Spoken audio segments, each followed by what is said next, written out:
हाँ combined class है, yes.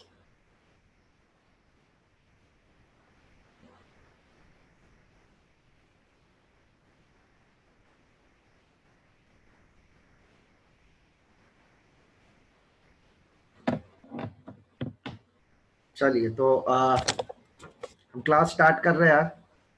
सो मैं स्क्रीन शेयर कर देता हूँ।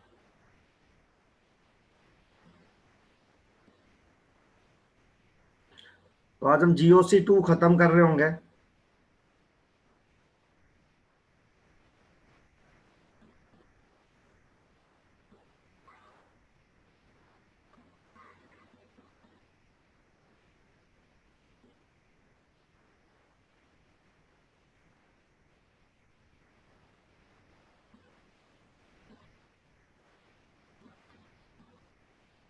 चल, GOC की शीट नहीं भेजी सर, GOC शीट बना ली मैंने। अर्चित, वो पीछे जो भी दिख रही थी ना, वो GOC की शीट थी, आज भेजने वाला हूँ। हर्षित मैंने बना ली है, जो अभी तो को स्क्रीन पे दिखी होगी वो GOC की शीट थी। आज सेंड कर दूंगा मैं सारी शीट एक साथ, ठीक है। चलिए तो हम स्टार्ट करते हैं यार। तो हम आज बेसिकली बेस, एसिड और बेस पढ़ेंगे, ठीक है, जो हमारा लास्ट पोर्शन है। तो हम बेस पढ़ेंगे सबसे पहले आज। तो जनरली जो ऑर्गेनिक केमिस्ट्री में बेस है वो सब है नाइट्रोजन कंटेनिंग। मतलब कि किस बेस की बात करेंगे अपन यहाँ पे, जनरली नाइट्रोजन के पास लोन पेयर होता है। तो हम जनरली किस बेस की बात करें, हमने ऑलरेडी पढ़ रखे हैं ना बेस। तो हम लुईस बेस की बात करेंगे, जो लोन पेयर क्या करते हैं, डोनेट करते हैं, ठीक है। अब बेस दो तरह के रहेंगे हमारे पास यहाँ पे। एक रहेंगे एलिफेटिक, मतलब NH3 3 डिग्री 2, मतलब NH3 टाइप, इसके डेरिवेटिव। एक रहेगा हमारे पास एरोमेटिक। प्राइमरली यही बेस है हमारे पास। इसमें हमारे पास एनिलीन और उसके डेरिवेटिव रहेंगे,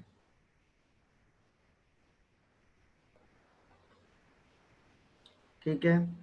इसके बाद आपको कुछ बातें याद रखनी है। आपको केबी पढ़ाया था, तो केबी की वैल्यू जितनी ज्यादा होती है या पीकेबी की वैल्यू जितनी कम, उल्टा होता है। केबी की वैल्यू जितनी ज्यादा, पीकेबी की वैल्यू उतना कम, उतना बेस जो होता है आपका स्ट्रॉन्ग होता है,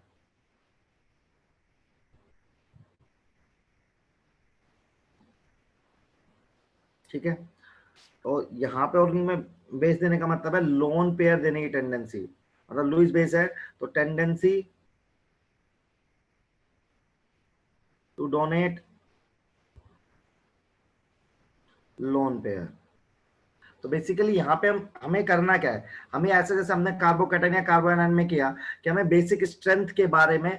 हाँ, गुड मॉर्निंग सबको। अभी एक ही स्लाइड है लड़की, खुशी आती प्रीवियस स्लाइड, पहली स्लाइड है बेटा, प्रीवियस कैसे कर दूं।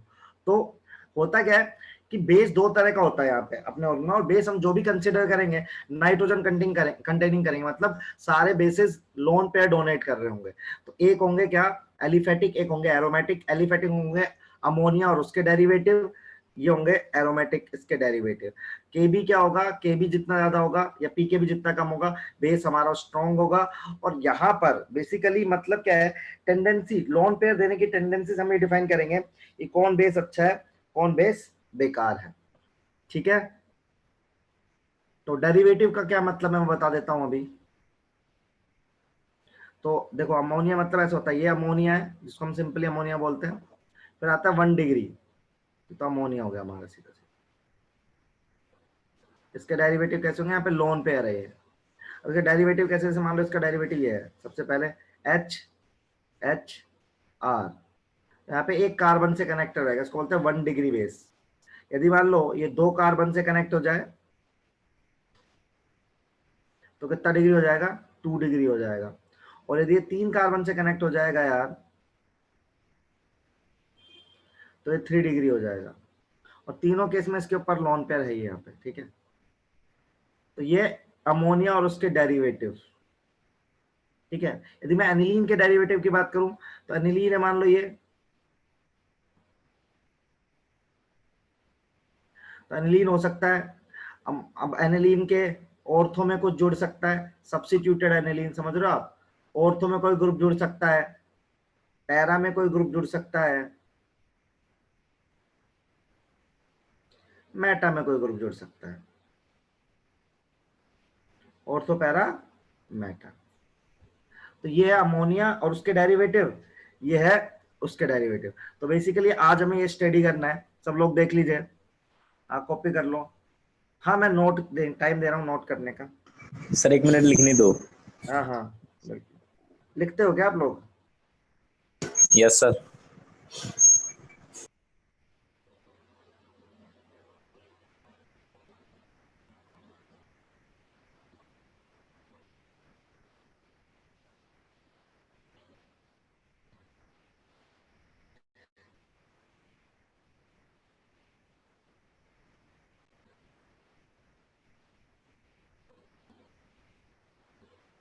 तो ये हमें पढ़ना है, अभी तो मैंने ये बताया कि हमें पढ़ना क्या है। तो हमें आज ये डिस्कस करना है कि एसिडिक और बेसिक स्ट्रेंथ हमें किस तरह से आगे फेस करनी है। सर नींद आ रही है। जय तुम्हारी पहली क्लास तो पहले भी होती होगी ना, नींद कहां से आ जाएगी बे? तुम पहली क्लास उड़ा देते होगे, अटेंड ही नहीं करते होगे, है ना?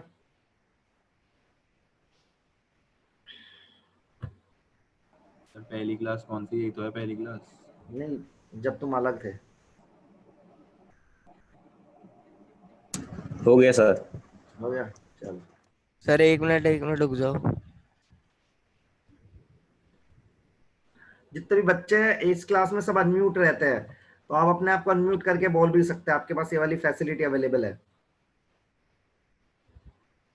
लेकिन काम पड़े तब आप अपने आप को अनम्यूट कर सकते हो कभी भी,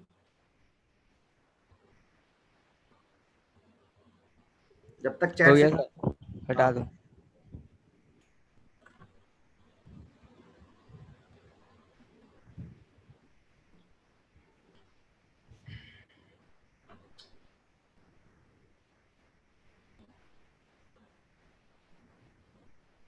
चलिए आगे बढ़े।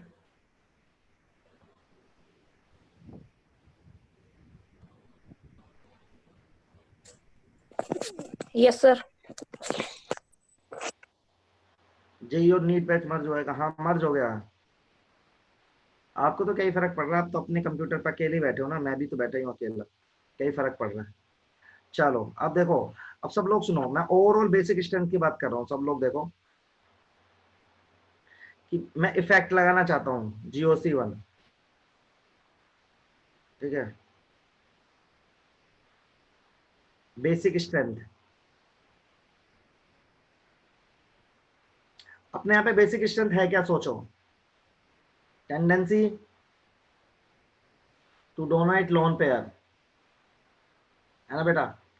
आपको सोच बेसिक स्ट्रेंथ क्या है, tendency to donate lone pair. तो बस आपको सिंपल याद रखना है, लोन पेयर टेंडेंसी देने को जो बड़ा है, कौन बढ़ाएगा? ऐसे इफेक्ट जो इलेक्ट्रॉन डोनेट करेंगे। तो सबसे पहले किसका नाम आएगा? प्लस एम, ठीक है। प्लस एम क्या करेगा? इलेक्ट्रॉन डेंसिटी बढ़ाएगा, तो हमारी डेंसिटी देने की टेंडेंसी बढ़ाएगा भी। सेकेंडली प्लस आई, तो प्लस एम और प्लस आई क्या करेंगे बताओ? प्लस एम और प्लस आई क्या करेंगे? बेसिक स्ट्रेंथ को बढ़ाएंगे। तो यदि कहीं पे सब्स्टिट्यूशन हो रहा, ग्रुप यदि देखना हो हमें, मतलब नाइट्रोजन हमारे यहाँ पे बेस है और इसके चारों तरफ यदि ग्रुप लगे हो, एनिलीन में भी यही केस है, और ऐसे ग्रुप लगे हो कि जो प्लस एम या प्लस आई रहेंगे, they will increase the basic strength. तो it will increase the basic strength. क्यों? क्योंकि यार हमें लोन पेयर ही देना है, तो लोन पेयर देने की टेंडेंसी, लोन पेयर देने की टेंडेंसी क्या हो जाएगी? बढ़ जाएगी। इलेक्ट्रोड प्लस आई यार डोनेटिंग होता है यार, कहां सो रहे हो? माइनस आई तो इलेक्ट्रॉन खींचता है, प्लस आई इलेक्ट्रॉन देता है, प्लस एम भी इलेक्ट्रॉन देता है। अब मुझे इलेक्ट्रॉन ही देना है और मेरे पास ऐसे ग्रुप जुड़े हुए जो मेरी इलेक्ट्रॉन डेंसिटी को बढ़ा रहे हैं, तो जाहिर सी बात है मेरी बेसिक स्ट्रेंथ क्या हो जाएगी? बढ़ जाएगी। ठीक है, लक्ष्य है। हाँ तो डोनेटिंग की तो बात कर रहे हैं अपन, जो डोनेट करेगा वो बेसिक स्ट्रेंथ को बढ़ा देगा। यार मुझे इलेक्ट्रॉन देने हैं, तो मेरे पास ऐसे लोग आगे जो मुझे और इलेक्ट्रॉन डेंसिटी मेरी एनहांस कर रहे हैं, तो बढ़िया ही बात है। चलो आगे बढ़ते हैं अपन। अब बात करते हैं हम सबसे पहले आपसे एलिफेटिक बेस की।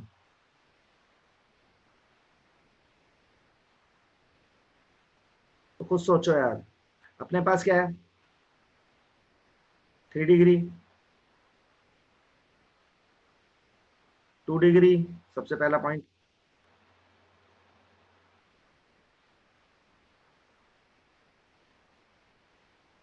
और 1 डिग्री।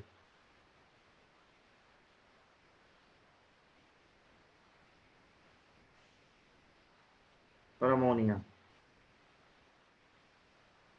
बताओ, ये 3 डिग्री है, 2 डिग्री है, 1 डिग्री है, कहाँ पे प्लस आई ग्रुप लगे हुए हैं सबसे ज्यादा? आपको लग रहा है 3 डिग्री में 3 प्लस आई है, उसमें 2 है, तो सबसे basic strength 3 degree, 2 degree, 1 degree NH3। लेकिन ये किसमें है? या तो गैसेस स्टेट में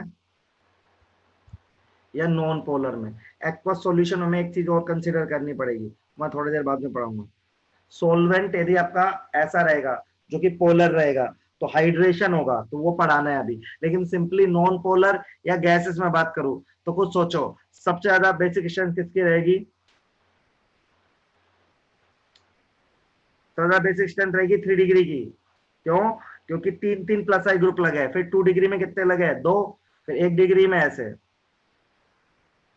हाइड्रेशन अभी मैं कंसीडर करूंगा, हाइड्रोजन बॉन्डिंग केस रहेगा वो सॉल्वेंट में रहेगा, इसलिए मैंने गैसेस स्टेट लिया है और नॉन पोलर स्टेट लिया है। ठीक है, पोलर में हाइड्रोजन बॉन्डिंग करूंगा तो अभी नहीं करी मैंने, वो मैं आगे केस बताऊंगा आपको। तो गैसेस या पोलर में एलिफेटिक, गैसेस या नॉन पोलर स्टेट में गैसेस की कितनी रहती है? 3 to 1 अमोनिया। पोलर में बताता हूँ अभी, मैं बताऊंगा पोलर में, सचिन मैं खुद बताऊंगा। अभी इतना देखो, क्लियर है क्या? इसको लिखना है, लिख ले जल्दी से भाई।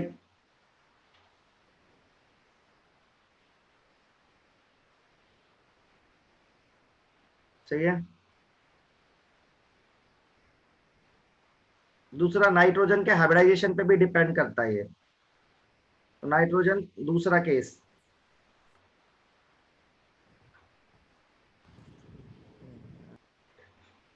देखो मैं आपको बता रहा हूं,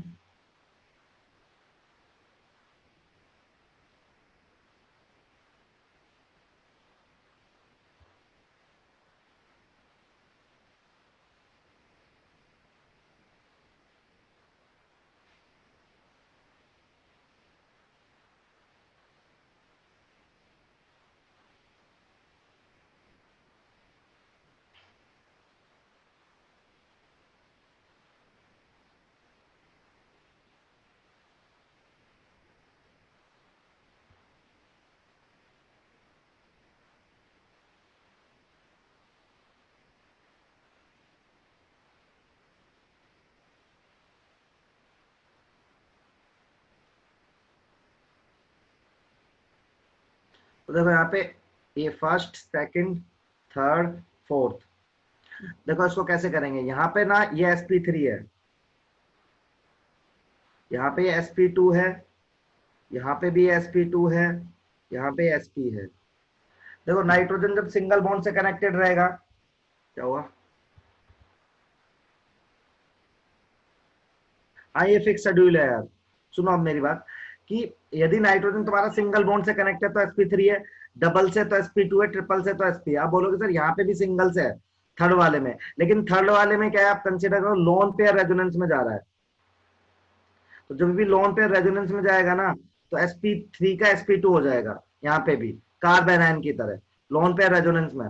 तो इसमें देखना होता है कि कौन अच्छा है। तो देखो सबसे अच्छा ना, ये देखो sp3, इसको ये sp3 है, इसको बोलते हैं sp2 लोकलाइज। लोकलाइज क्या है मतलब? लोन पेयर रेजोनेंस में नहीं जा रहा, जहां है वहीं है। ये D localise, lone pair resonance में जा रहा है, और ये sp है। तो सबसे अच्छा कौन सा रहेगा इस केस में? सबसे कम इलेक्ट्रोनेगेटिविटी किसकी रहती है? आपको सबको पता है, sp की, sp3 की। तो इसमें सबसे अच्छा बेस कौन सा हो जाएगा भाई?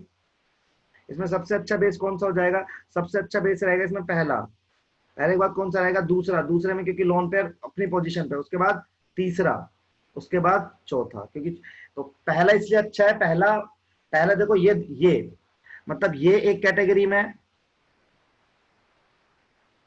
ये एक कैटेगरी में, और ये एक कैटेगरी में। तो सबसे अच्छा रहेगा पहला, उसके बाद आएगा सेकंड थर्ड, उसके बाद फोर्थ। सेकंड थर्ड में मैंने कैसे देखा, सेकंड में लोन पेयर अपनी पोजीशन पर है तो कहीं गया नहीं, लेकिन थर्ड में लोन पेयर क्या हो रहा है, रेजोनेट कर रहा है तो अपनी पोजीशन से चला जाएगा, वो डिस्पर्ज हो जाएगा, तो उसको जो देने की टेंडेंसी वो क्या हो जाएगी, कम। तो सीक्वेंस क्या होता है, सबसे अच्छा होता है sp3, उसके बाद sp2 लोकलाइज, उसके बाद sp2 डीलोकलाइज, उसके बाद sp2 डीलोकलाइज का मतलब है कि लोन पेयर रेजोनेंस में होना चाहिए। देखिए सब लोग, सर ये आप रेजोनेंस के रिस्पेक्ट में बता रहे हो? हाँ क्योंकि यार यदि मेरे को यहाँ से इलेक्ट्रॉन देना है, यदि मुझे किसी एटम से इलेक्ट्रॉन देना है तो उस पर इलेक्ट्रॉन होना तो चाहिए, रेजोनेंस की वजह से तो चला गया ना वो। हाँ सर हाँ। सर मगर कल तो मैंने ऐसे फर्स्ट क्वेश्चन कैसे अच्छा है भाई, on the basis of electronegativity. sp3 की इलेक्ट्रोनेगेटिविटी सबसे कम होती है, तो जिसकी इलेक्ट्रोनेगेटिविटी बहुत ज्यादा है वो उसकी टेंडेंसी देने की इलेक्ट्रॉन कम हो जाएगी ना। जैसे फ्लोरीन इलेक्ट्रॉन नहीं देगा एज कम्पेयर टू ऑक्सीजन या नाइट्रोजन, तो आप यही देखोगे ना कि किसकी टेंडेंसी ज्यादा इलेक्ट्रॉन देने की।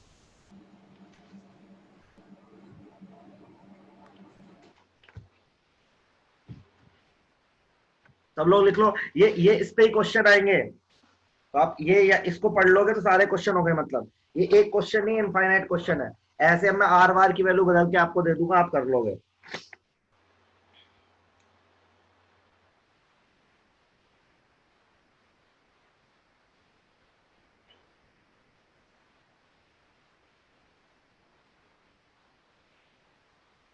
ठीक है, कोई किसको दिक्कत?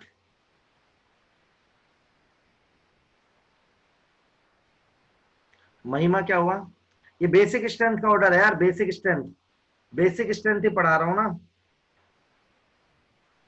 सर दूसरे वाले में, क्या, दूसरे वाले में। देखो मैं सिंपल कह रहा हूं, देख बेटा, पहला सेकंड थर्ड ये येलो वाले अपनी कैटेगरी की है। First sp3, second third sp2, fourth sp, तो किसकी इलेक्ट्रोनेगेटिविटी सबसे कम होती है, sp3 की। तो फर्स्ट इससे भी अच्छा है और इससे भी अच्छा है, और फोर्थ सबसे घटिया है। सेकंड थर्ड में कैसे कंपेयर करेंगे, सेकंड में लोन पेयर अपनी ही पोजीशन पे है, लेकिन थर्ड में लोन पेयर रेजोनेट कर रहा है तो अपनी पोजीशन पर नहीं है। तो जो अपनी पोजीशन पर नहीं है उसको देने के लिए हमें दिक्कत आएगी ना, डिस्पर्ज हो जाएगा वो। तो सबसे अच्छा बेस है 1, उसके बाद सेकंड, उसके बाद थर्ड, उसके बाद फोर्थ। ठीक है, थर्ड वाला sp2 कैसे है सर? क्या थर्ड वाला sp2 कैसे है? थर्ड वाला sp2 वैसे तो sp3 दिख रहा है, सिंगल बॉन्ड से कनेक्ट है, लेकिन नाइट्रोजन, यदि नाइट्रोजन का लोन पेयर यदि रेजोनेट में जा रहा हो तो यहाँ पे डबल बॉन्ड कैरेक्टर आने लगता है, तो sp2 ही बोलते हैं अपन उसको। अच्छा ठीक है सर। नाइट्रोजन का लोन पेयर जाएगा तो फिर वो बन जाएगा sp2। ठीक है, ओके चलो इसके आगे हम आपको अगर पढ़ा है। अगर सर नाइट्रोजन की जगह ऑक्सीजन हो तो? नहीं, ऑक्सीजन बेस नहीं होता ना यार वो, फिर नहीं, तो बिना फिर बेस के देखें तो? नाइट्रोजन के कंपैरिजन में घटिया बेस हो जाएगा वो, क्योंकि ऑक्सीजन की इलेक्ट्रोनेगेटिविटी ज्यादा है। ठीक है, एन ग्रुप पे ही पूछते हैं क्वेश्चन। Okay sir. ऑर्गेनिक में बेस ही नाइट्रोजन कंटेनिंग होता है ना। अच्छा। ठीक है, अच्छा अब बढ़ रहा है एनिलीन। सबसे पहले देखो यार, यदि आप चेक करोगे एनिलीन होता क्या है, ये होता है एनिलीन। एक बार बताओ, क्या एनिलीन प्लस है में ना, क्या एनिलीन का लोन पेयर रेजोनेंस में है? देखो आप है,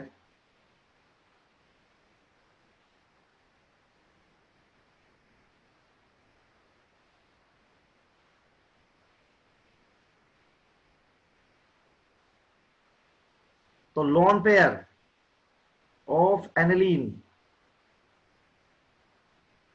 इन रेजोनेंस। तो पहला सवाल जो यहाँ पे बन सकता है वो क्या बन सकता है, देखो अपने पास है एक है एनिलीन, एक है अमोनिया, मतलब एलिफेटिक बेस और एनिलीन। तो आप किसको अच्छा बेस बताओगे, बताओ खुद से बताओ मुझे, अमोनिया एलिफेटिक को या एनिलीन को, बताओ। एनिलीन। एनिलीन। एनिलीन कैसे अच्छा बेस हो जाएगा यार, एनिलीन का तो लोन पे एलिफेटिक को NH3 समझे यार। तो अमोनिया क्या रहेगा, अच्छा बेस रहेगा एज कंपेयर टू एनिलीन। कोई पूछेगा क्यों तो क्या बताओगे, एनिलीन रेजोनेंस की वजह से। एनिलीन में जो लोन पेयर है वो रेजोनेंस में है, लेकिन जो एलिफेटिक बेस है उनमें वो लोन पेयर रेजोनेंस में नहीं होता है। क्लियर है? सही है।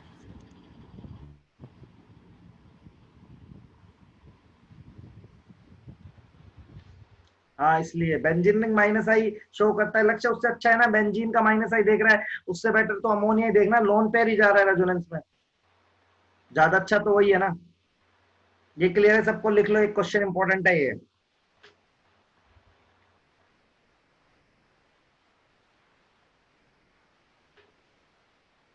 एक और एग्जांपल, लड़की यही एग्जांपल है, एग्जांपल नया कैसे बनाऊं इसमें?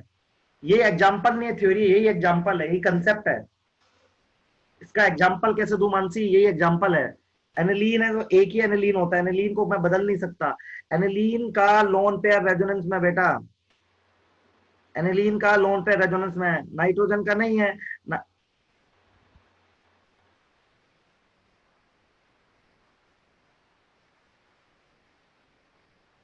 अच्छा अच्छा अच्छा, मैं सबको अनम्यूट कर दूं? नहीं, सब लोग अपने आप को अनम्यूट करके रखे हुए हैं लड़की। अभी दिक्कत आएगी तो मैं वो कर दूंगा, अनम्यूट कर दूंगा सबको। ठीक है, ऐसे सबने कर रखा है। ठीक है, यदि ऐसा प्रॉब्लम होता है अर्शिया मुझे फिर से बता देना। ठीक है, फिर से बता देना। वैसे सब अनम्यूट है, वो म्यूट है, तो कोई दिक्कत आई है तो मैं तो हम फिर सबको वो म्यूट कर देंगे। वैसे भी अननेसेसरीली कोई नहीं कर रहा ना अपने आप को। ठीक है, मैक्सिमम चैट का यूज करो, कोई सवाल हो तो आप मुझसे अनम्यूट करके पूछो, है ना। चलो, अब एनिलीन की बेसिक स्ट्रेंथ की बात करते हैं।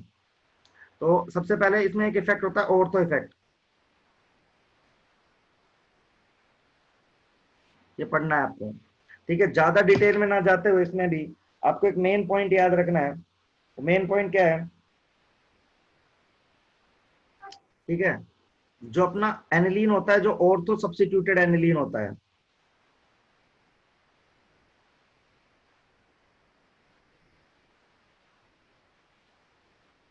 ये ना वीक बेस होता है। इसमें क्या होता है, जो लोन यहाँ पे ना एक ग्रुप है, ये जो ग्रुप है ना, ये स्टेरिक एंड्रेंस क्रिएट करता है। स्टेरिक एंड्रेंस समझते हैं आप? भीड़ भाड़। और स्टेरिक एंड्रेंस क्रिएट करता है जिसकी वजह से ना लोन पेयर, ठीक है, डोनेट टेंडेंसी वो कम हो जाती है बेटा। बहुत ज्यादा डिटेल में नहीं जाऊंगा, लेकिन मैं मेन पॉइंट बता रहा कि जो जो ऑर्थो सब्स्टिट्यूटेड होता है ना, इसमें क्या होता है कि लोन पेयर देने की टेंडेंसी ना कम हो जाती है, क्योंकि यहाँ पे भीड़ होती है तो इसको डोनेट करना होता है लोन पेयर, तो काइनेटिकली हिंडर्ड हो जाता है। काइनेटिकली मतलब दे नहीं पाता है। तो हम एक स्टेटमेंट लिख रहे हैं जो आपको जिंदगी भर याद करना है, बहुत इंपॉर्टेंट है, मैं पहले बता रहा हूँ। सब याद कर लो। Ortho substituted, ortho substituted aniline ortho substituted aniline is weaker base than aniline, weaker base than aniline। जो ऑर्थो सब्स्टिट्यूटेड होता है ना, वो एनिलीन से वीकर बेस होता है, मतलब नॉर्मल एनिलीन से। तो जो हमारा नॉर्मल होता है ना एनिलीन, तो उसमें क्या होता है कि अपना ये है,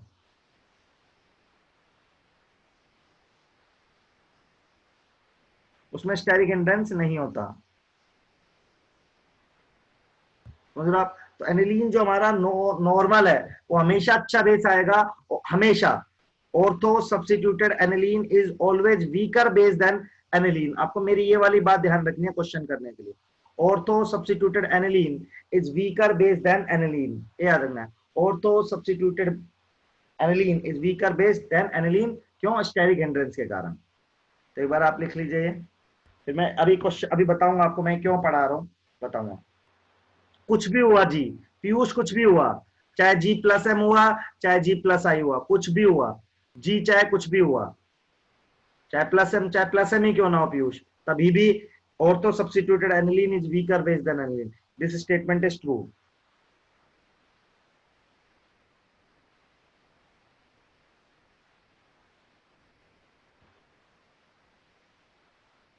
रीजन यही है, स्टेरिक एंड्रेंस है यहाँ पे। तो यहाँ पे ना बड़ा ग्रुप लगा हुआ है, तो लोन पे इसको डोनेट करना पड़ेगा ना, तो स्टेरिक एंड्रेंस होगा इसका और इसका, तो बहुत अच्छे से लोन पे डोनेट नहीं कर पाएगा, काइनेटिकली हिंडर्ड हो जाएगा, काइनेटिक्स की वजह से हिंडर्ड हो जाएगा। ठीक है, तो उतने अच्छे से नहीं दे पाएगा जितना ये नॉर्मल दे पाता। इसका बेसिक रीजन यही है। ऑर्थो के लिए बस। हाँ, सिर्फ औरतों में होता है ये। तो देखिए, नहीं, प्लस आई प्लस एम सबके लिए था। तो देखो बेसिक स्ट्रेंथ की बात कर रहे हैं यहाँ पे भी कि कौन बढ़ाएगा कौन घटाएगा। तो ऑलरेडी बता चुका हूं मैं आपको, कौन बढ़ाएगा, प्लस एम और प्लस आई, प्लस एम और प्लस आई। अब सुनो सब लोग ध्यान से, एक क्वेश्चन कर रहे हैं, प्लीज ढंग से कंसीडर करना।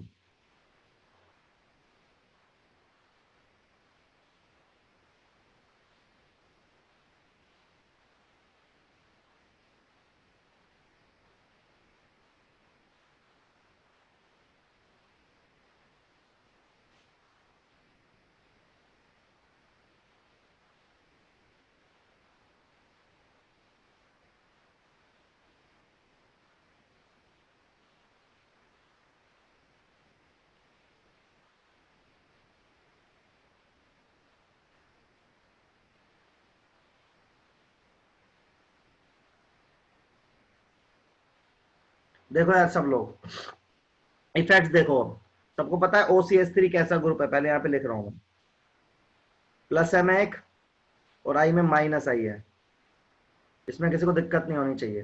तो सबसे पहले देखो इफेक्ट, ऑर्थो पे प्लस एम लग सकता है, ऑर्थो पे प्लस एम लग सकता है, सॉरी ये तो यहाँ पे प्लस, यहाँ पे तो क्या लग सकता है, खाली माइनस आई, यहाँ पे कौन लग सकता है, प्लस एम। सब लोग ध्यान सुनना, कंफ्यूज मत ना ये। तो देखो सबसे पहले सुनो सब लोग, सबसे बेकार कौन सा होगा, इसका नाम ए बी सी डी। सब लोग ध्यान सुन लो, सॉल्यूशन इसका अच्छा होता है, ये कंफ्यूजन होता है। अभी कुछ मत लिखो, मेरी बात सुनो थोड़ी देर के लिए, ठीक है, ये सी है। तो देखो सबसे सबसे अच्छा, सबसे गंदा कौन सा हो जाएगा, बी। सबको क्लियर है, सबसे गंदा कौन सा हो जाएगा, बी। अब अच्छा कौन कौन सा होना चाहिए आपके हिसाब से, ए और सी अच्छा होना चाहिए क्योंकि प्लस एम है, ए और सी अच्छा होना चाहिए किससे, ध्यान सुनो सब लोग, डी से।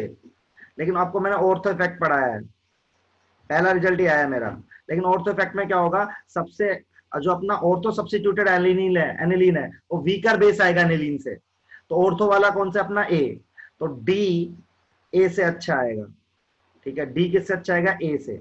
और हमारा सी तो सबसे अच्छा ही है, समझ आप। तो सी सबसे अच्छा आया, उसके बाद डी, फिर उसके ए, उसके बाद बी। मुझे पता है कुछ नहीं समझ में आया आपको, फिर से देखो, फिर से अब मैं फिर से कर रहा हूँ, सब लोग देख लो एक बार। में 4 लोग थे, सबसे पहले मैंने देखा इफेक्ट लगाए, तो आप सबका आंसर आना चाहिए सबसे घटिया कौन है, सबसे घटिया कौन आएगा, बी। सबको क्लियर है, बी सबसे बेकार आएगा क्योंकि माइनस आई लग रहा है, तो बी सबसे बेकार आ गया, मैंने सबसे अलग रख दिया। अब ए और सी अच्छे आने चाहिए किससे, डी से, क्योंकि ए और सी में प्लस एम है, प्लस एम क्या करता है, बढ़ाता है। लेकिन मैंने पढ़ा है ऑर्थो वाला वीक हो जाता है, तो मतलब कि ए और यदि डी की बात करूं तो डी आएगा ए से अच्छा, डी आएगा ए से अच्छा, तो डी आएगा ए से अच्छा। अरे यार दिमाग कहाँ है, डी आएगा ए से अच्छा, सबसे घटिया बी आ रखा है, अब तो कुछ ऑप्शन ही नहीं बचा आपके पास, तो सी सबसे अच्छा आएगा। ये क्लियर है या नहीं क्लियर है सर, OCH3 प्लस एम और माइनस आई होता है यार, इसमें कंफ्यूजन मत रखो। देखो अभी, हाँ हर्षित, मैं अगला क्वेश्चन तुम्हें करने को दूंगा, ये क्लियर है सबको, ये क्वेश्चन क्लियर है कैसे लगाना है। देखो भूलना नहीं, गड़बड़ हो जाती है इसमें, बहुत क्वेश्चन गलत होते हैं। जैसे एक क्वेश्चन मैं दे रहा हूँ आपको, अभी मैं क्वेश्चन दे रहा हूँ, ये क्लियर है सबको। ऑर्थो वाला याद रखना यार, बहुत गलत होता है ऑर्थो वाले की वजह से। एक बार और बता दीजिए सर, मैं ये कह रहा हूँ आपसे, यदि आप चेक करोगे चारों को, तो इसमें प्लस एम है, इसमें माइनस आई है, इसमें प्लस एम है, इसमें कुछ नहीं है। तो मुझे लगा माइनस एम वाला, माइनस आई वाला सबसे घटिया हो गया, तो बी सबसे घटिया हो गया। अब ए और सी दोनों अच्छे होने चाहिए थे डी से, तो मैंने लिखा ए और सी अच्छा है डी से। लेकिन मैंने ऑर्थो इफेक्ट लगाया, ऑर्थो इफेक्ट बोलता है कि ortho substituted aniline weaker aniline होगा, तो मैं कह रहा हूँ डी ए से अच्छा होगा, बाकी आंसर आ गया। महिमा बता दिया मैंने,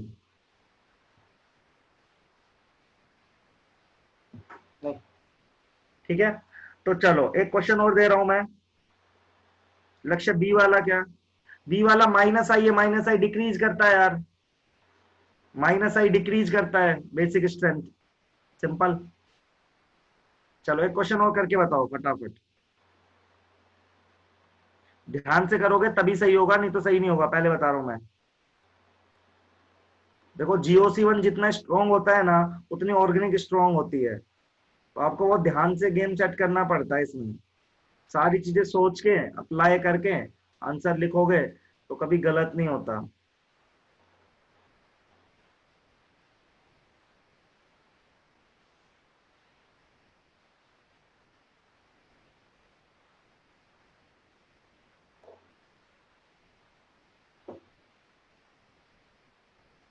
ABCD सबके पास 1 मिनट का टाइम है, आराम से करना सोच समझ के, गलत ना हो आपका बस।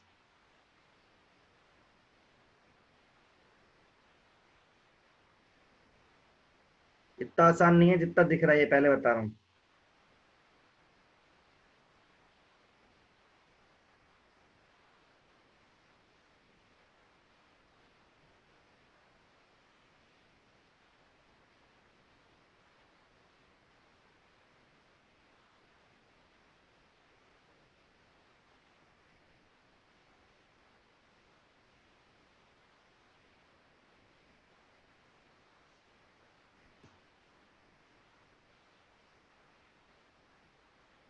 चलिए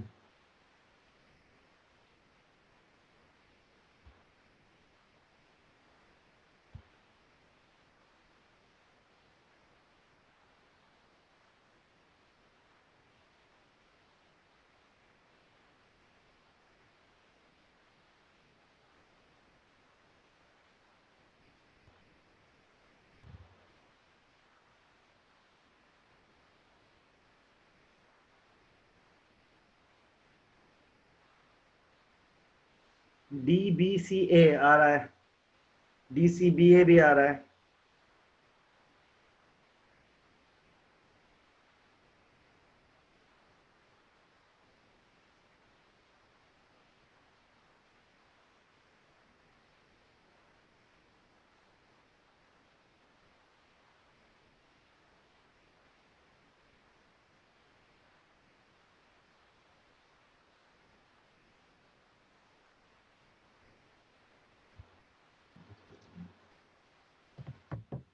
चलो देखते हैं, हम भी देखते हैं, सब लोग देखिए।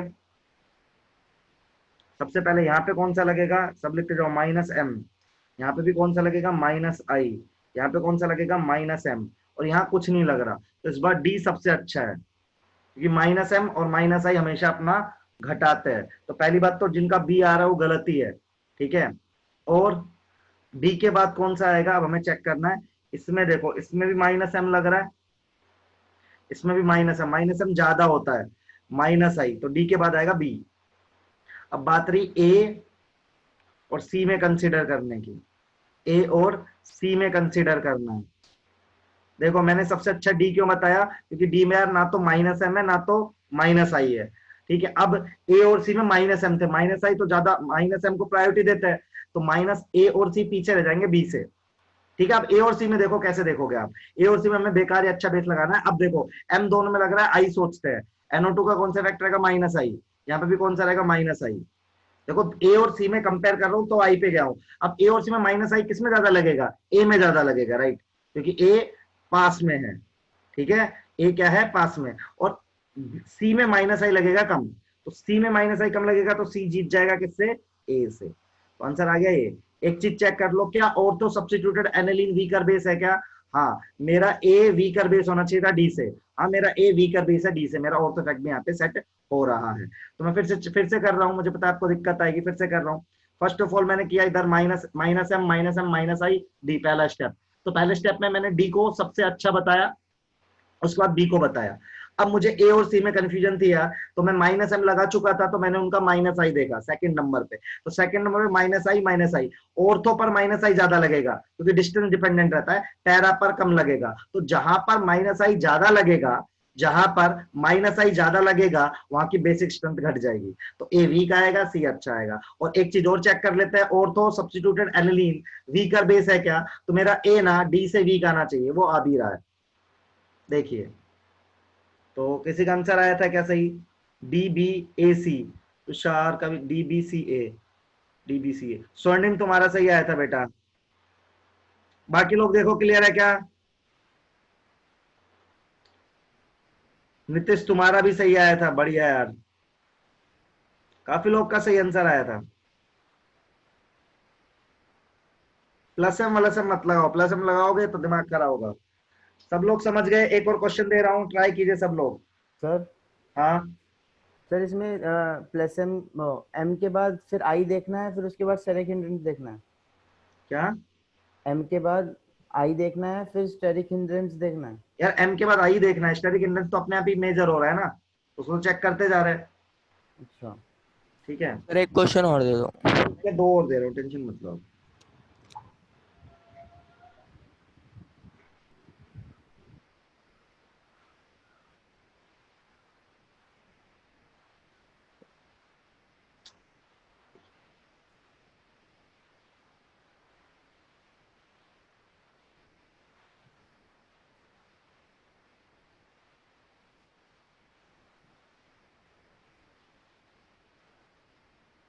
अब मैं इसी कंसेप्ट पे देता हूँ, ये तो सेम ही हो जाएगा यार। एक सेकंड।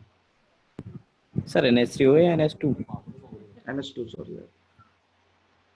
ಎಂತ ರಿಸೋನೆನ್ಸ್ ಅಂತೂ ഒരു മനസ്സമാനം ഉണ്ടായിട്ടുണ്ടാവും കാര്യം ഒക്കെ താഴെ നിന്ന് മുകളിലേക്ക് अनम्यूट करके रखो, किसका वो है നമുക്ക് താഴെ പോയത് മുകളിലേക്ക് വന്നിട്ടുണ്ടാവില്ല है ना।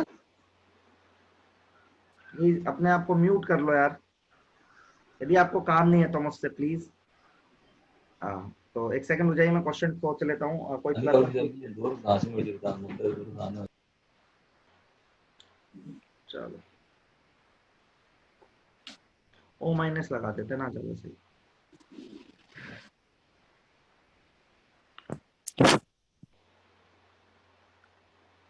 इसको ऑर्थो पैरामेटा पे जोड़ लो यार, सोचो, और यही क्वेश्चन है।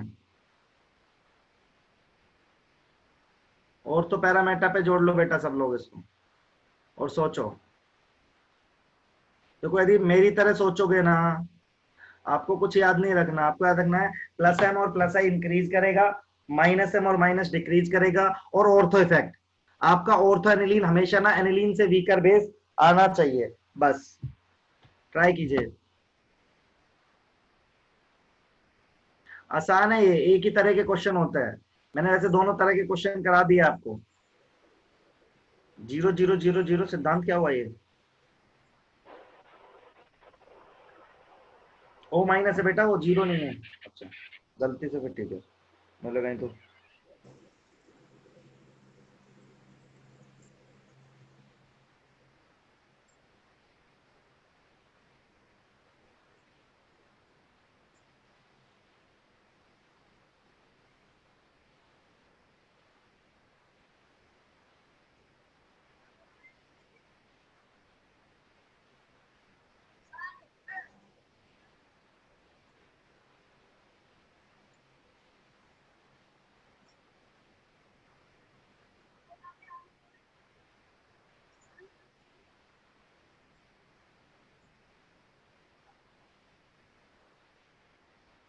चलिए सर, इसमें हाइड्रोजन बॉन्ड बनेगा क्या? नहीं, हाइड्रोजन बॉन्ड से फर्क नहीं पड़ता यार, वो एसिड में पड़ता है, बेस में नहीं पड़ता, छोड़ दे। इसमें देखो सिंपल है यार, आप प्लस एम कंसीडर करो ना यार, फटाफट फटाफट। प्लस एम, प्लस एम, और इसमें माइनस आई, नहीं इसमें प्लस आई। ओ माइनस प्लस आई होता है बेटा, थोड़ा गेम चेंज हो गया, यहाँ कुछ नहीं। तो सबसे अच्छा, अब अपन को पता है, देखो इसमें ऐसे कर लो, ए बी और सी तीनों अच्छे रहेंगे किससे? डी से। इतना फिक्स हो गया अपना। अब हमें पता है कि,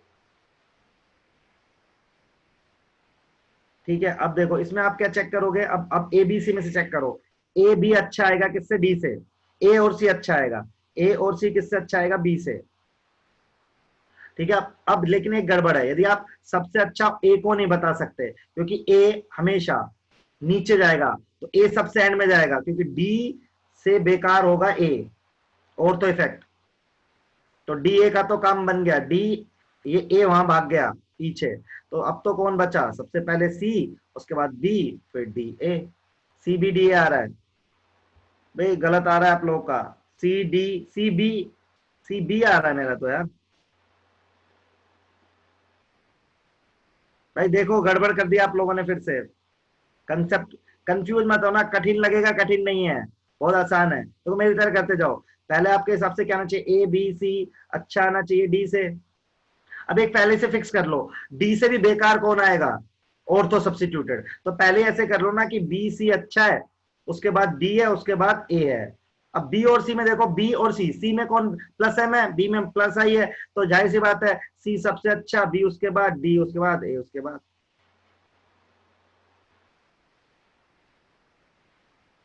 बी में चाहे मेटा पे, उससे फर्क नहीं पड़ रहा यार, ऑर्थो सब्स्टिट्यूटेड एनिलीन की बात हो रही है। Ortho substituted aniline weaker aniline base होता है ना।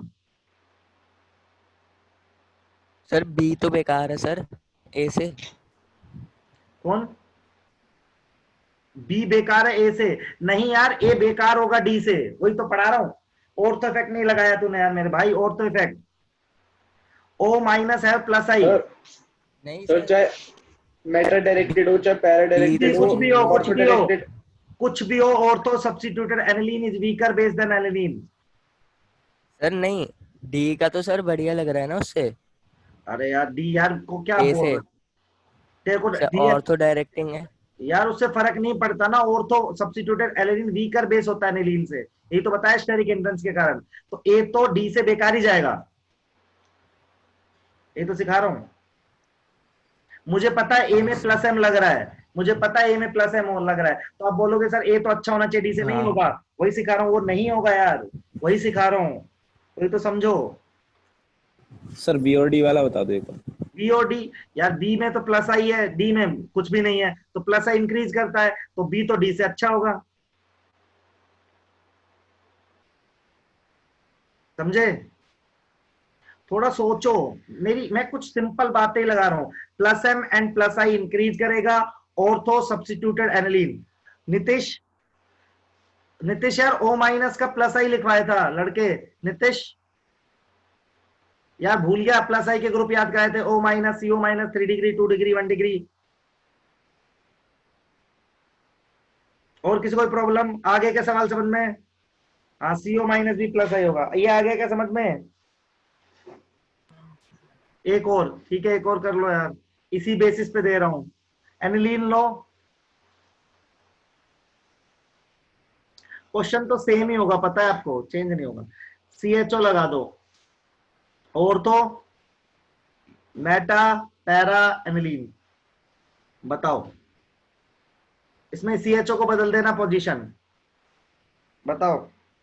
मैं बना ही देता हूं, नहीं तो एम कैसे लिखोगे आप, मतलब मैं कैसे लिखूंगा यार, आप रटो मत प्लीज।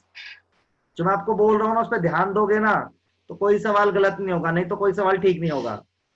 सिंपली आपको याद रखना है, plus M plus I increase करेगा, minus M minus I decrease करेगा, और ortho substituted aniline weaker base रहेगा। बस इतना बात याद रखो, अपने आप आंसर आएगा, कंफ्यूज होने की रिक्वायरमेंट है नहीं है। अब यदि खुद से हो जाओगे तो फिर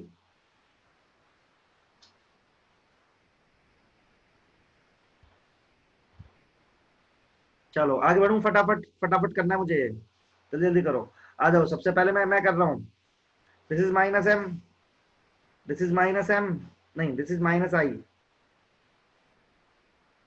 इसका इफेक्ट क्या होगा, ये तो मैंने सोचा ही नहीं, पता नहीं क्या होगा अभी। दिस इज माइनस एम, ये नॉर्मल, ये तो कैसे होगा, माइनस आई होगा यार अल्टीमेटली। ठीक है, अब देख लो यार, तो आप देख लो सबसे अच्छा कौन सा रहेगा, सबसे अच्छा डी रहेगा, सही बात है, सबसे अच्छा डी रहेगा। अब जो हमारा ये ए नाम दिया ना, इसका बी दिया, इसका सी दिया, इसका डी दिया है, तो डी तो सबसे अच्छा हो गया।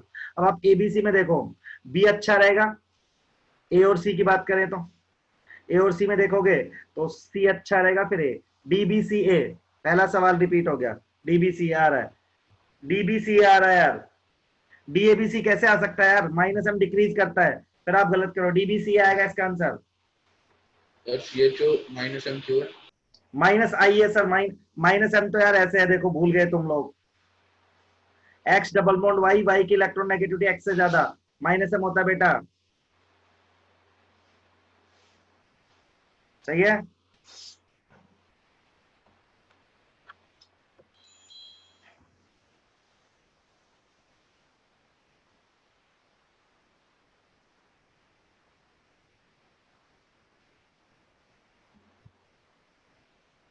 बोलो यार, अब क्लियर है क्या? सबको क्लियर है? बेसिक स्ट्रेंथ क्लियर है एनिलीन का? सर ऐसा हो सकता है कि एक इलेक्ट्रॉन विड्रॉइंग ग्रुप लगाओ और एक इलेक्ट्रॉन डोनेटिंग ग्रुप लगाओ। हाँ हो सकता है बेटा, उसमें तो बहुत आसान हो जाएगा, कंफ्यूजन तो नहीं होगा। आपका क्वेश्चन ऐसा, जैसे ऐसे मान ले यार, ये तो बहुत ही आसान सवाल हो जाएगा, ये तो सबसे आसान लगेगा। जैसे ये मान ले, एक ये मान ले। नहीं सर, एक ही पे लगा होना चाहिए। नहीं नहीं, ऐसा नहीं होगा, बहुत कंफ्यूज हो जाएगा, उतना नहीं आएगा, टेंशन मत ले। हो सकता है या नहीं सर? हो तो सकता ही है, लेकिन फिर उसमें बहुत कंसिडरेशन करने पड़ेंगे, उतना फाइट नहीं आएगी। ऐसे तो हो ही जाएगा सर, वैसे एक ही पे लगाओ तो। हाँ मैं समझ गया, एक ही पे उसमें थोड़ी प्रॉब्लम आएगी, इंडिविजुअली डिस्कस कर लेंगे, ठीक है। उसमें देखना पड़ेगा कौन ज्यादा है कौन कम, थोड़ी प्रॉब्लम आती है, वो तो वो भी जाएगा। एक क्वेश्चन ऐसा भी हो सकता है, ठीक है, मतलब ये क्वेश्चन सबसे आसान है, जो आप पहले कर रहे थे वो टफ थे, इसमें तो आप सीधा कर सकते हो। बताओ इसका आंसर फटाक से, डिस्कस भी नहीं एसीबी। करूंगा। एसीबी। हाँ हाँ बोल रहे मत, लिख दे, बाकी लोग भी कर रहे हैं।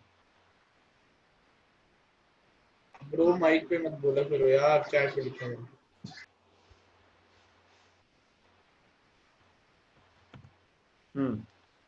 देखो आप सबको ना ये माइक वाला जो वो मिला हुआ है अधिकार, ये बहुत काम की चीज है आपके लिए, तो आप इसको जितना अच्छे से यूज करोगे आपके लिए बढ़िया होता जाएगा। सीए भी कैसे हो सकता है राकेश यार? प्लस एम लगाए मेरे भाई, क्या कर रहा है? प्लस एम माइनस एम कुछ भी नहीं, तो प्लस एम तो सबसे अच्छा होगा यार। राकेश क्या कर रहा है भाई?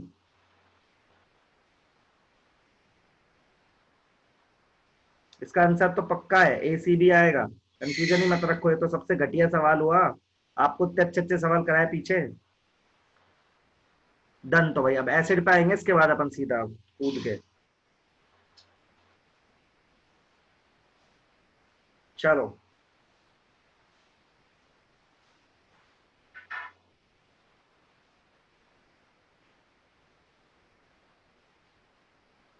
तो सबको बेसिक स्ट्रेंथ के क्वेश्चन क्लियर हो गए तो डन लिख दो, मैं एसिड पे जाने वाला हूँ। मैंने बेस में एलिफेटिक पढ़ा है, हाँ बोलो, और एनिलीन पढ़ा है। सर ये वाला बताना है, मेरे को इसमें डाउट है। कौन सा वाला? ये वाला जो आपने क्वेश्चन दिया है इसी स्लाइड में।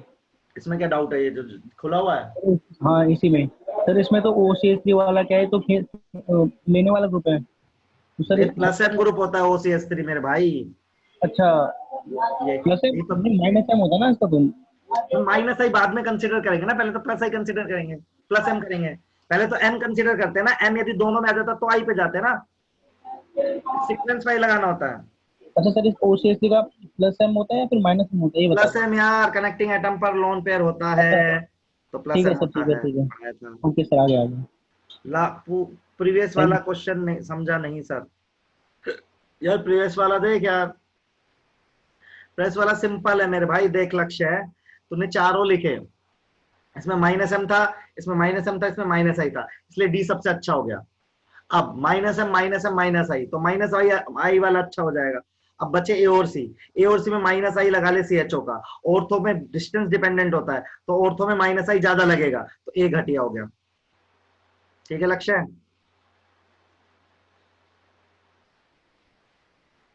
चलिए एसिड,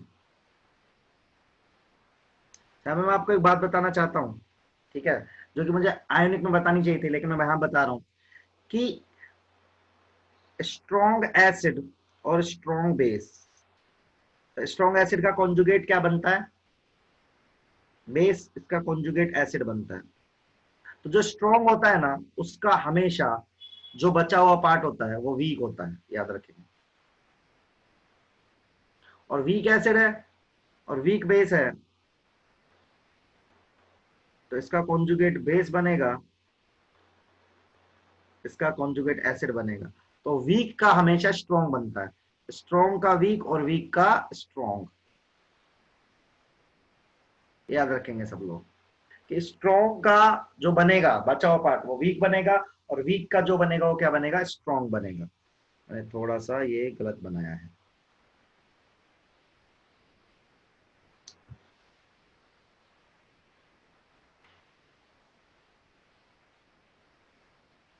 पहली बात सबको दिमाग में ये रखनी है, ठीक है, ये सभी लोग याद रखेंगे कि स्ट्रॉन्ग का वीक बनेगा, वीक का स्ट्रॉन्ग। अब देखो यार, अपने पास ना एसिड कई तरह के होते हैं ऑर्गेनिक में, एसिड तो सबसे पहले अपन बात करेंगे हाइड्रोकार्बन्स में। यहाँ पे अलग अलग बात करनी पड़ेगी, एक रूल नहीं चलेगा। हाइड्रोकार्बन एक होता है एल्केन, एल्कीन, एल्काइन, राइट? ठीक है, तो देख लेते हैं। सबसे पहले एल्कीन,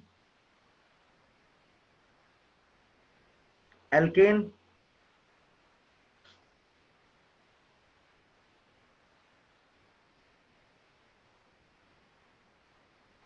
तो दिस इज एल्कीन, सॉरी यार एल्काइन होता है ये तो, दिस इज एल्काइन,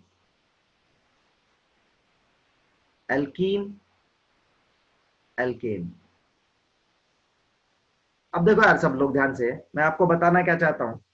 तो हाइड्रोकार्बन में एसिडिक स्ट्रेंथ जानना चाहते हैं, तो आप इन सब के ना कॉन्जुगेट बेस लिख लो। इसका कॉन्जुगेट बेस क्या होगा? एक एक सवाल आता है एग्जाम में, इसलिए मैं एक एक सवाल वाइज करा रहा हूं।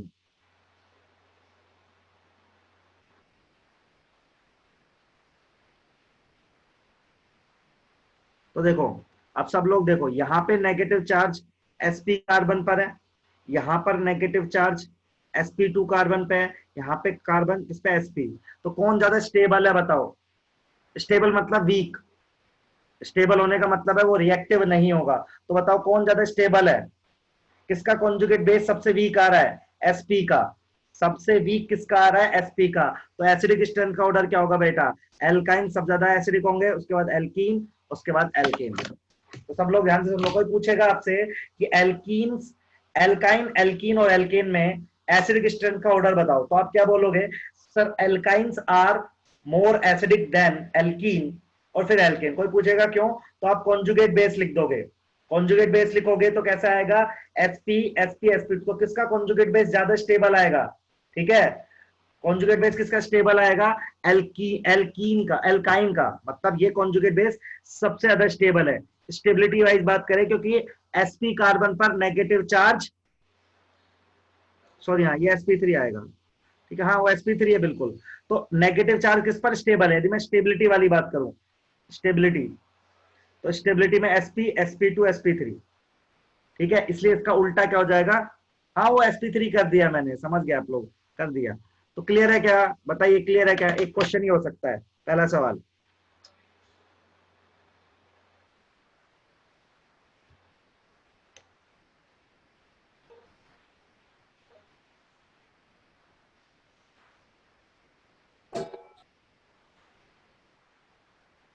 देखो सब लोग क्लियर?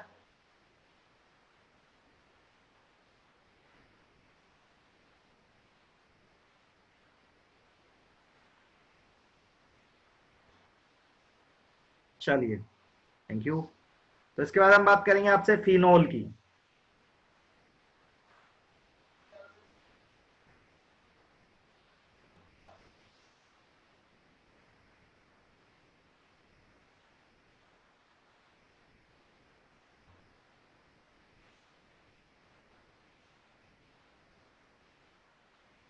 चलो, तो फिनोल क्या होता है? अब एल्केन छूट गया, अब फिनोल पे आ रहे हैं। फिनोल सबको पता ही होता है।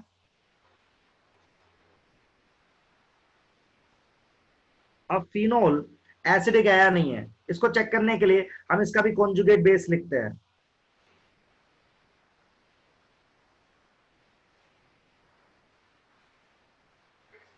ठीक है, अब आप देखो, जो इसको, ये है फिनोल,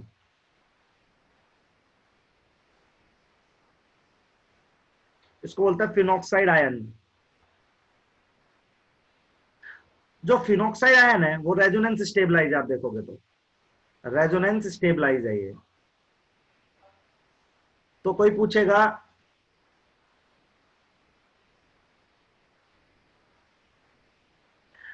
फिनोल एसिडिक है, तो बोलोगे हाँ। क्यों? क्योंकि इसका ये क्या है? Conjugate base, this is conjugate base. और कॉन्जुगेट बेस कैसा हो रहा है? रेजोनेंस स्टेबलाइज हो रहा है। तो फिनोल एसिडिक होता है, रीजन क्या है? Phenoxide ion is resonance stabilise. अब जितना ये स्टेबलाइज होता जाएगा, जितना फिनॉक्साइड आयन स्टेबलाइज होता जाएगा, उतनी एसिडिक स्ट्रेंथ बढ़ती जाएगी। मतलब यदि ग्रुप लगेंगे तो देखिए कैसे, ठीक है, ठीक है, हाँ हाँ, तो कैसे देखो सब लोग, मैं बता ही रहा हूं आपको। अब हमें देखना है कि फिनॉक्साइड आयन कैसे स्टेबल होगा। मान लो यहाँ पे OH है, तो जो ग्रुप लगे वो कैसे होने चाहिए, जो फिनॉक्साइड आयन को स्टेबलाइज कर दे। फिनॉक्साइड आयन नेगेटिव चार्ज, तो जो नेगेटिव चार्ज को खींच ले, कौन कौन खींच सकता है, -M और -I। तो -M और -I इंक्रीज कर देगा, इंक्रीज एसिडिक स्ट्रेंथ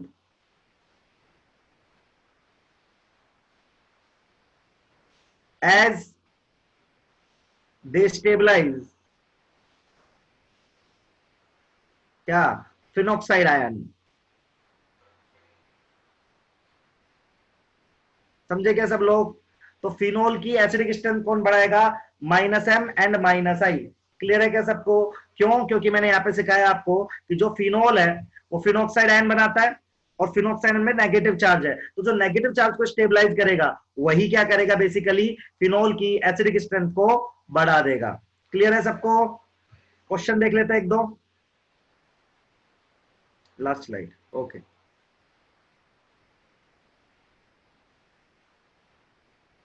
मैं आज 2 फाइल भेजूंगा आपको नोट्स में, कि ये भी और एक और है रेफरेंस के लिए, आप उसमें से और चीजें एक्सट्रैक्ट आउट कर सकते हैं, पढ़ सकते हैं। ठीक है, 2 फाइलें भेजूंगा आज मैं आपको। ठीक है, डन। चलो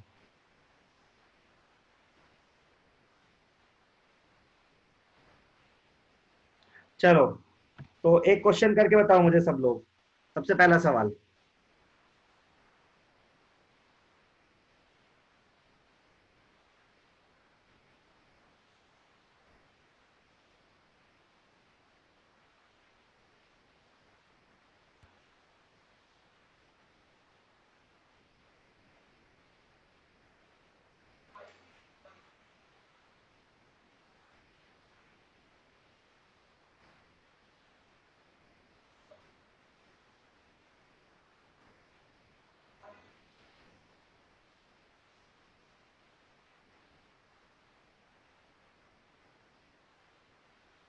चलिए बताइए। गलत नहीं करना, बहुत आसान क्वेश्चन है।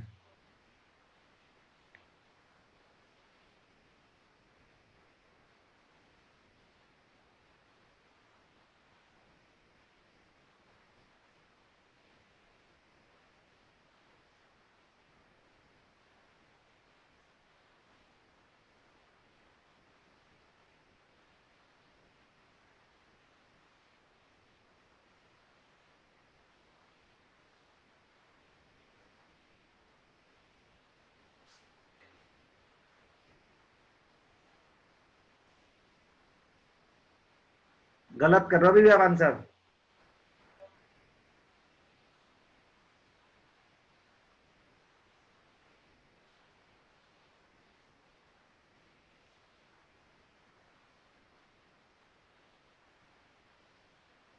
डी ऑप्शन फिनोल नहीं है, डी फिनोल ही नहीं है।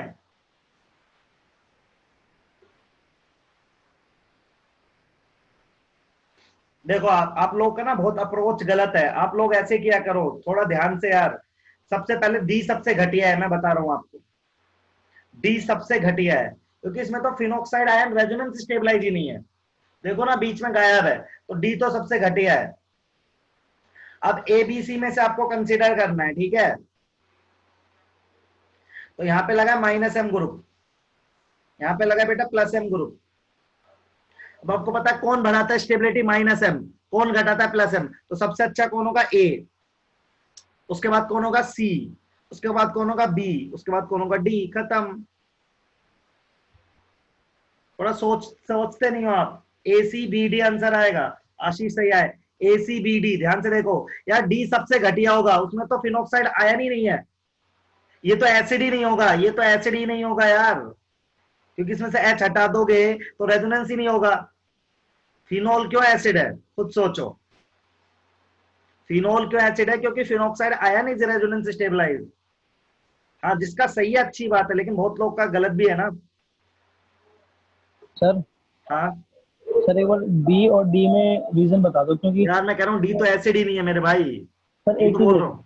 हाँ एक चीज देखो, डी वाले में तो यहाँ पे sp3 कार्बन 2 है, यहाँ पे ये प्लस प्लस आई देने डी वाले में हैं। कंफ्यूज करो, डी एसिड नहीं है बेटा, डी एसिड नहीं है, डी एच प्लस ही नहीं देगा, कैसे देगा बता। और सर बी में, बी में तो ये फिनोल है यार, फिनोल तो एसिड होते हैं ना, यहाँ से एच निकलेगा तो एच रेजोनेंस तो होगा चाहे जितना भी हो। अच्छा यार आप डी से कंफ्यूज हो रहे हो, डी एसिड ही नहीं है, D is not a phenol, phenol होता है बेंजीन पर OH, साइक्लोहेक्सेन पे नहीं। अच्छा ओके सर। एल्कोहल भी नहीं है फिर एसिड? क्या एल्कोहल? एल्कोहल होते हैं यार, एल्कोहल अलग रीजन है उसका, एल्कोहल हाँ ये एल्कोहल है तो वीक एसिड होता है एल्कोहल फिनोल के कंपैरिजन में। तो फिर डी। लेकिन डी में यार रेजोनेंस स्टेबलाइजेशन ना बी में है। मेरी बात तो आप मेरी बात समझना चाहते नहीं, हम कह रहे हैं फिनोल एसिड क्यों था।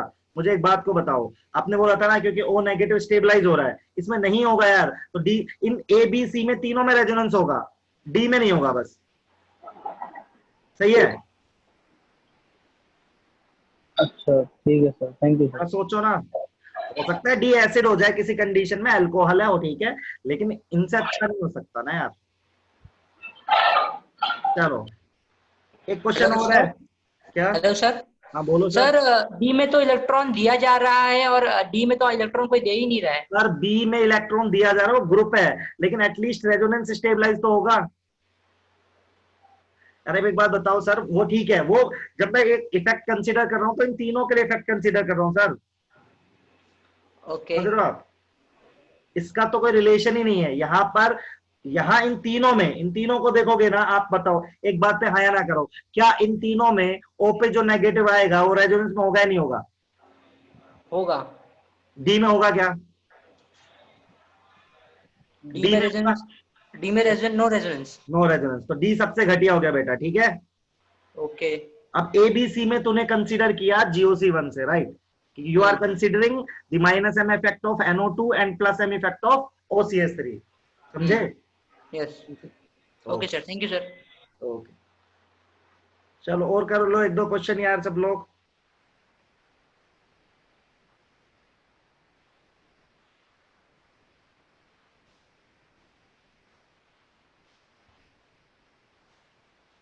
समझना पड़ेगा आपको थोड़ा सा, यहीं पे ये GOC सबको टफ लगती है, और ये GOC नहीं है मतलब आपके सिलेबस का तो मैं बहुत ज्यादा, क्योंकि जो मैं पढ़ा रहा हूँ ये आपके आगे तक का कवर हो रहा है।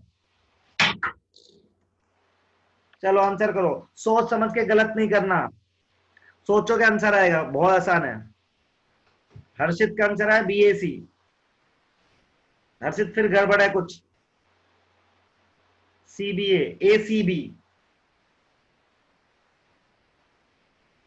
अभी तक किसी का भी आंसर ठीक नहीं आया, पता है आपको? अब आदमी का आया, रिया का आंसर ठीक आया है।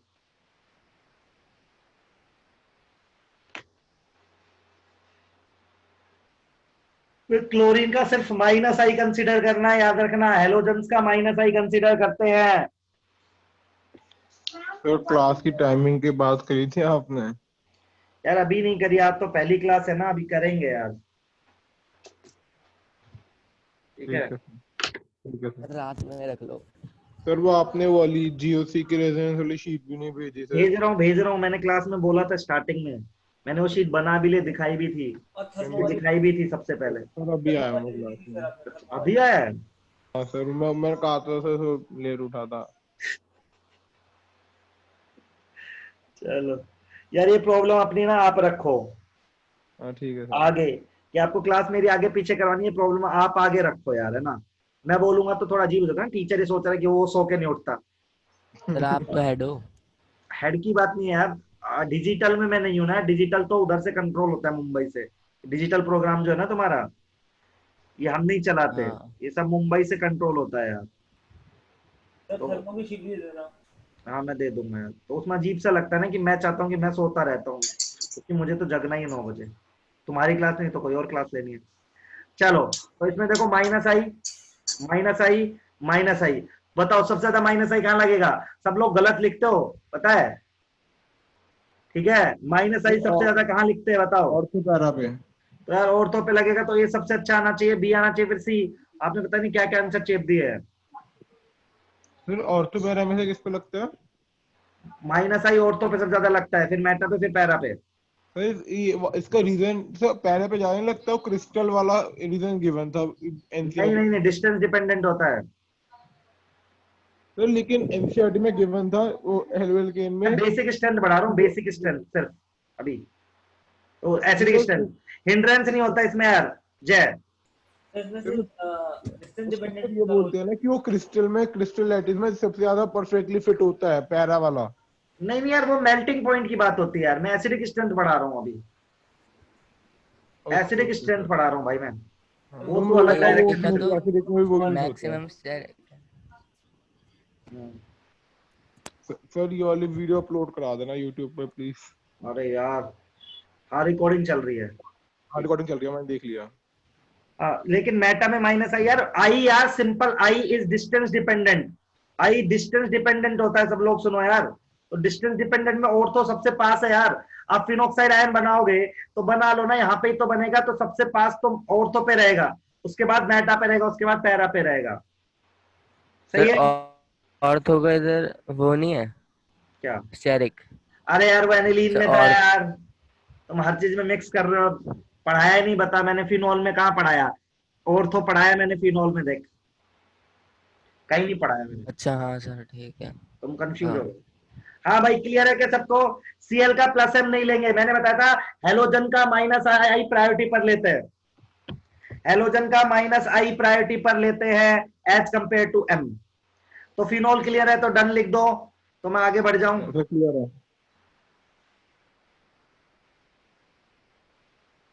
चलो कार्बोक्सिलिक एसिड पढ़ेंगे अपन अब। मेन एसिड जो होता है ना अपने इसका ऑर्गेनिक का, वो दो तरह का होता है। मेन एसिड फिनोल और हाइड्रोकार्बन तो नॉर्मल एसिड थे, बेसिक एसिड जो हमें पढ़ना होता है, ठीक है, सब ज्यादा एसिडिक भी होते हैं, सही बात है, तो कार्बोक्सिलिक एसिड होता है।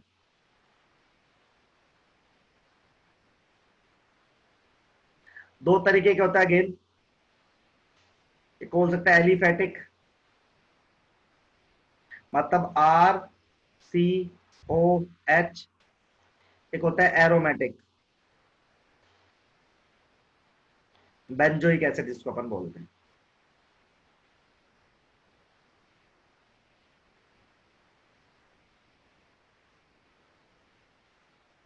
ठीक है, तो सबसे पहले अपन पढ़ेंगे नॉर्मल वाले, ठीक है, और फिर पढ़ेंगे बेंजोइक एसिड, ठीक है।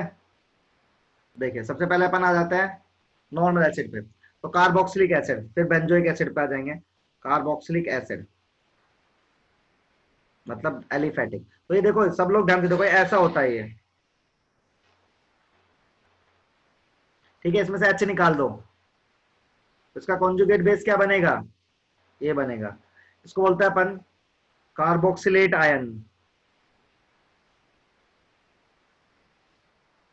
आप देखो carboxylate ion again resonance stabilise है, कार्बोक्सिलेट आयन क्या है, रेजोनेंस स्टेबलाइज है।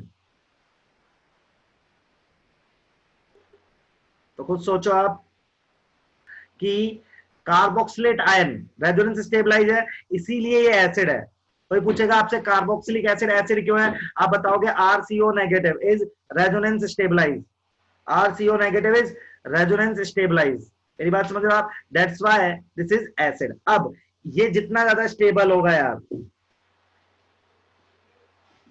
उतनी एसिडिक स्ट्रेंथ क्या हो जाएगी हमारी, इंक्रीज हो जाएगी, फंडा ही है। अब देखते हैं आगे, इतना लिख लो यार एक बारी, मैं आगे बढ़ूंगा फिर।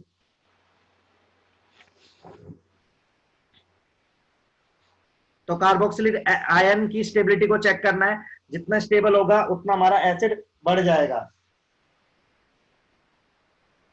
तो वो डाइमर वाली बात बता दो एक बार। हाँ भी आ रहा हूँ, डाइमर यार इसमें काम नहीं आएगा, डायमंड में काम ही नहीं आएगा लड़के, फिर भी बता दूंगा, मैं बता दूंगा, अभी इसमें काम नहीं आएगा, ठीक है।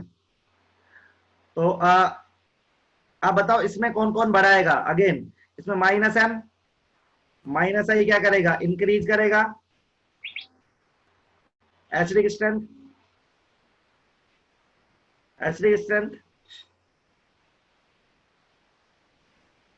इंक्रीज करेगा एसिडिक स्ट्रेंथ,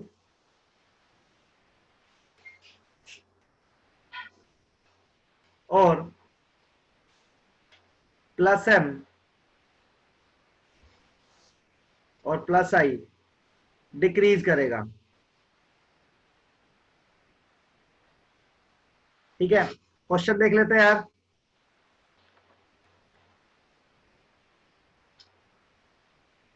सर हाँ बोलो। डिक्रीज भी इसी ऑर्डर में करेगा, प्लस एम प्लस आई मतलब। हाँ सेम यार, सारे इलेक्ट्रॉनिक इफेक्ट का ऑर्डर तो मैंने फिक्स करा था ना GOC1 में ही। सबसे पहले मीजोमेरिक, फिर हाइपर कंजुगेशन, फिर इंडक्टिव। ठीक है, जैसे क्वेश्चन है ये,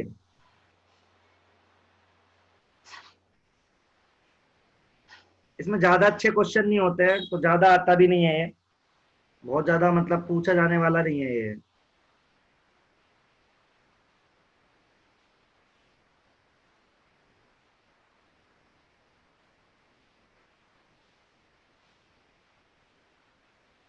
बताइए, इसमें इसका नाम ABC, बहुत आसान होता है इसका क्वेश्चन, बहुत ज्यादा आसान, इवन पूछा भी नहीं जाता है, मैं आपको बता रहा हूँ। तो इसका आंसर आप सब लोग कर सकते हैं आराम से, ABC राइट। क्योंकि यहाँ पे 3 क्लोरीन लगे माइनस आई, यहाँ पे 2 क्लोरीन लगे माइनस आई, यहाँ पे 1 लगा है, तो सिंपल सी बात है ABC आ जाएगा आंसर। ठीक है, एक और क्वेश्चन देखिए। इसकी कंडीशंस क्या थी? माइनस एम और माइनस आई इंक्रीज करता है, प्लस एम और प्लस आई डिक्रीज करता है, क्योंकि जो कार्बोक्सिलेट आयन होता है उसको स्टेबलाइज करना है, तो जो ग्रुप लगा हो, -m और -i। हाँ वही ना, देखना यहाँ पे RCO नेगेटिव है, तो नेगेटिव खींचने वाला चाहिए बस। ठीक है,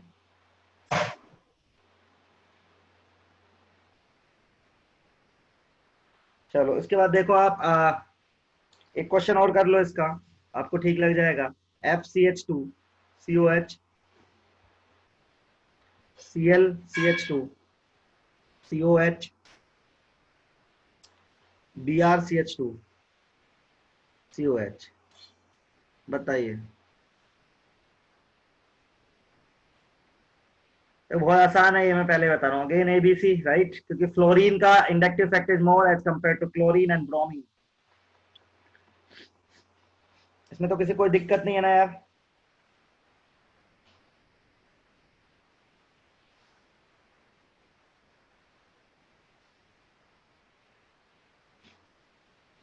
चलिए एक बार एक बंदा एक सर एक बंदा देखो, क्या देखूं?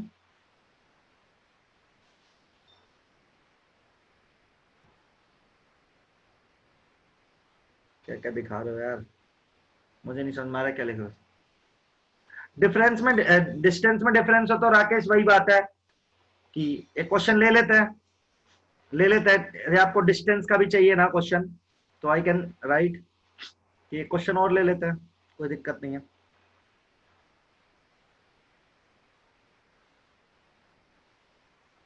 ऐसा ले लो,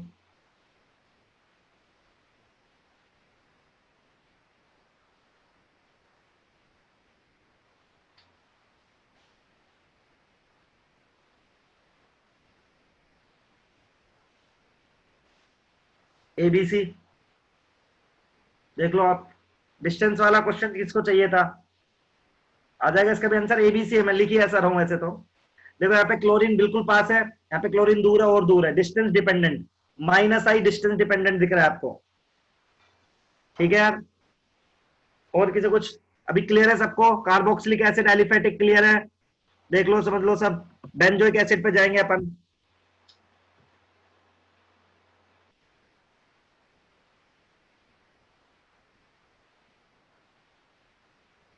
NCERT के सवाल है aldehyde and ketone, last next question.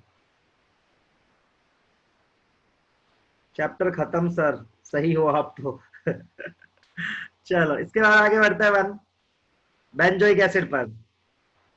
समझा दिया मैंने आपको सब कुछ जल्दी नहीं करी है मैंने यार, आपको सबको समझ में आया, मैं बार बार इसलिए पूछ रहा हूँ। हालांकि मैंने थोड़ा जल्दी पढ़ाया है, लेकिन मैंने आपको सब चीज ऐसा ना कुछ छोड़ा नहीं है। बेंजोइक एसिड, ठीक है, तो बेंजोइक एसिड भी देखो यार, यहाँ पे एक पंगा है बस, इसमें भी ऑर्थो इफेक्ट लगता है। कैसे लगता है, थोड़ा कॉम्प्लेक्स होता है, उतना तो नहीं समझाऊंगा, लेकिन ये भी एसिड ही है। सब लोग एक बात ध्यान से सुनो, आप मेरी बात सुनना सब लोग, इसमें भी रेजोनेंस हो रहा है ऐसे। थिंक सवाल है बहुत अच्छा, आईआईटी का सवाल है, और ये बहुत सही आईआईटी का सवाल है जो आपको यहाँ सीखना पड़ेगा।